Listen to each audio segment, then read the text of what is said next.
let me ask a big philosophical question. Why do you think there is racism in the world? Oh, now okay, fine. You've asked me a question in which I throw up my hands and I don't know. Will there always be?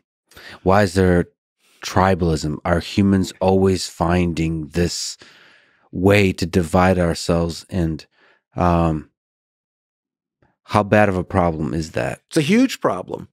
I don't, I mean, I don't, I'm not going to pretend that I know enough to grapple in a satisfactory way with such a question. I mean, to really grapple with that question, one really has to have a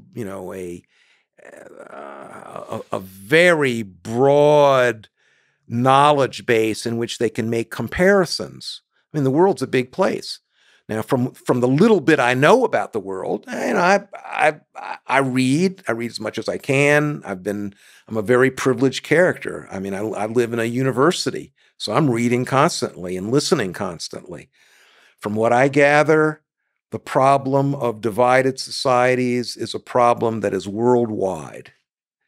There's, and it seems as though human ingenuity is such that humans will find something to divide over.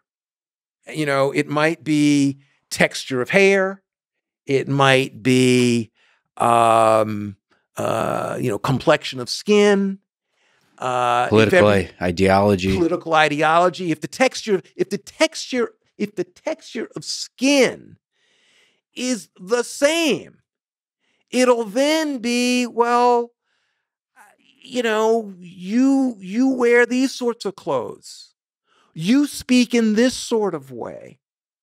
You believe this, whereas I believe that. I mean, it seems like a human ingenuity is such humans will find some way of distinguishing themselves, and then they seem to want to embellish the distinction. It's not just a distinction. It's not just you believe this and I believe this. Okay, that makes the world interesting. Let's talk about what you believe and what I believe. No, it's usually associated with you believe this, I believe this. Of course, my belief is superior to your belief, and I want to put you down. And now we're headed towards war. The interesting thing is, if I were to step outside of this whole thing from an alien perspective, visiting Earth, I think America is one of the greatest, if not the greatest, countries in the history of human civilization. And I think that the line between white and black, the racial struggle, is the thing that in part made it a great nation. There's something about the division and the way you alleviate that division through the struggle for human rights that makes for a great nation. And so it's interesting that the division is almost the fuel for the greatness, for our discovery of what it means to be human, what it means to be, or what justice means. And it's interesting that it seems like there's this struggle that you're elucidating now, but that struggle itself is our search, man's search for meaning and justice and freedom. I think there's something to that. As you were speaking, I was immediately thinking of the person who, most jumped to mind was the great Frederick Douglass. So, I mean, here you have a person who, in my view, is one of the great people in the history of the world. And, one of the things that ironically enabled him to become one of the great people of the world, he was born into slavery. His overcoming was the very thing that, in a sense, made him this larger-than-life figure. And I think there's something to you. I will say this, because a minute ago you mentioned optimism and pessimism. And I'd say in the last few years, my feeling about the United States has changed. and it's changed in a somber way. For most of my life, I've been in the optimistic camp with respect to my view of American race relations. The optimistic camp. That's the camp that believes we shall overcome. That's Martin Luther King's camp. I mean, Martin Luther King, hours before he's killed, I've been to the mountaintop. I might not get there with you, but I've glimpsed the promised land. That optimism. Frederick Douglass would be in that tradition. There would be other people, wonderful, good people who would be in that tradition. Would you, sorry to interrupt, put in the pessimist camp? Would you put Malcolm X in the? Oh, in the pessimistic camp is the more interesting camp. Ideologically, it's the more interesting camp, because in the pessimistic camp, you have, if I was going to list some of my pessimists, pessimist number one, Thomas Jefferson. Thomas Jefferson, the author, principal author, Declaration of Independence, he was also the author of Notes on the State of Virginia. And he said in Notes on the State of Virginia, basically, we shall not overcome. He said, the Black people will always know that their forebears were enslaved. And they will always be resentful of that, always be aggrieved by that. Jefferson did not think that we would ever have in the United States a multiracial democracy. He was very critical of slavery. Now, he was a hypocrite. He had slaves. He sold slaves. He was terrible in that way. But he did understand that slavery was horrible.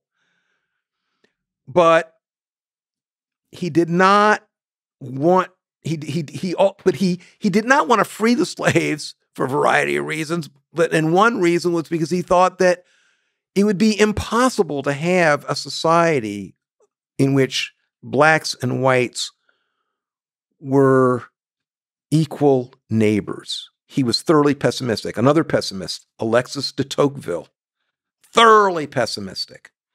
So who were some of the other pessimists? Abraham Lincoln, pessimistic. That's why he was so interested in colonization. He basically said, I don't like slavery, but blacks and whites are not going to be able to share the United States. Maybe the best we can do is just, ship blacks someplace else. Can you elaborate on that? I think people would be surprised to hear that you will put Abraham Lincoln in the pessimist camp. Oh, Abraham Lincoln's thoroughly pessimistic. He believed he was anti-slavery, but he did not believe that blacks and whites would be able to share the United States together. And he was always very interested, therefore, in colonization. Even during the Civil War, he was interested in, maybe all black people be interested in maybe going to Panama? Would they be interested in going someplace else? Because, Lincoln was aware of how racist white people were, including himself. And he did not think that black people and white people would be able to share the United States. Now, there's the black nationalist tradition. You mentioned Malcolm X. Well, before Malcolm X, Marcus Garvey. My father was a thoroughgoing pessimist. His view was, the United States was born as a white man's country. It's going to remain a white man's country. And that's the way it is. He was thoroughly pessimistic. You mentioned, just a brief aside about your dad, that when you moved from South Carolina to Washington, D.C., and you asked him why, his response to you was because either a white man was going to kill me or I was going to kill a white man. Yes. So he saw race as an important line that divided people in the United States. He certainly did. And he thought that the line... My father did not. My father had passed away before Obama was elected. I would have loved to have talked with my dad. What do you think he would have said? And you wrote a book about the Obama presidency. I did. And I never, what would my father have said? My father would have been delighted. My father would have been happy about his election. I do think, though, that my father would have said, I'm happy that Barack Obama has been elected. Hold on to your seats. Let's see how the white people respond. So he would have predicted Donald Trump. I think that in 2016, He would have said, I told you. Yes. Yes. I think that in 2016, my father would have said, all of you people who are talking about, I don't know what's happened to America and how could this have happened? And, no. I think my father would have said, this is America being America. And what has happened is that America has been put off kilter by a black family being in the White House. It has deranged millions of white people. And now this is coming home to roost. So I think my father would have absolutely said in 2016, I told you so. And 2016, as you're saying, is the reason that you have at least dipped your toe outside of the optimist camp into the pessimist camp. I want to be careful here. And I don't want to. Don't give up on the optimist camp. I don't want to. You're right. I don't want to give up on the optimist camp. I don't. I have been. My optimism has definitely been dampened. It has definitely been tested. I am certainly I am not as triumphalist as I once was. I am not as indignant as I once was in my criticism of pessimists. But at this moment, as we speak, am I more in the optimist camp than I'm in the pessimist camp? I'm still probably more in the optimist camp, but my optimism has been dampened. But as I speak, I have to say the following things. And I'd say the following things if my father, but again, whom I revere, great man. But if my father was sitting here with us, I would say, listen, Pop, it's absolutely true that the country is more racist than I had thought. That is true. It's also true, Pop, that the vice president of the United States, as we speak, is a black woman. As we speak, it's true that the Secretary of Defense. Now, the Secretary of Defense is the head of the Pentagon. The Secretary of Defense knows where the button is, okay? This is not this is not a small, out-of-the-way thing. This is the Secretary of Defense is a black man. There are a slew of black generals. There have been black secretaries of state. There are black people who are the heads of police forces. There are black mayors. There are black people who are the heads of some of our foremost foundations. There are, the president-elect of Harvard University is a black woman. And we could go on and on and on and on. This is not, when I was growing up, when I was, let's say, 10 years old, we got a magazine, Ebony magazine, every month. And in Ebony magazine, you could turn to the middle of Ebony and they would have black firsts. The first black person to do this, the first black person to do this. You could read Ebony, and frankly, I could tell you all of those. I knew their names. Now, I read stuff, the leading cadet the chief cadet at the United States Naval Academy. I'm reading, then I see a picture. Black woman. I didn't know that. Mm-hmm. Back in the day, I would have known that. Now, has the United States changed? Yes. Is there racism? Yes.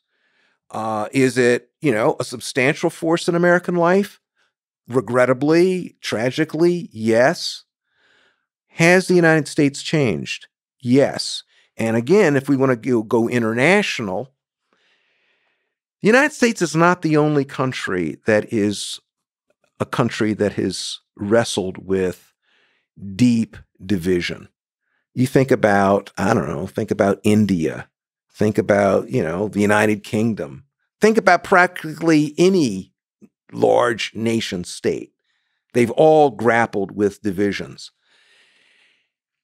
If one asks about the United States and the race question, and one puts on the table that, in 1865, now, when I talk with students, I say 1865, they think, oh my God, isn't that when dinosaurs roamed? No, it wasn't when dinosaurs roamed. 1865, frankly, is not all that long ago.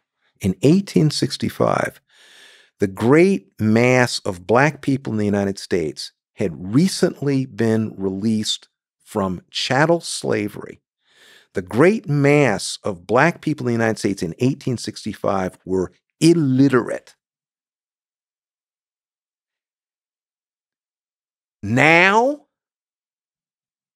it's an absolutely extraordinary story. And so one of the difficulties I have at this moment is wrapping my head around two stories that are in such tension with one another. One is the continuing story of racism, which is an awful story. But the other story is a story that is encapsulated in the title of a great book of history by John Hope Franklin, From Slavery to Freedom.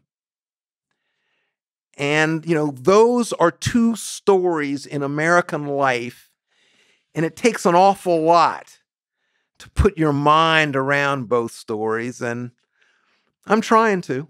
Well, as an optimist, I think you put more value to the overcoming side of the story, the overcoming of hardship, the overcoming of slavery, of discrimination.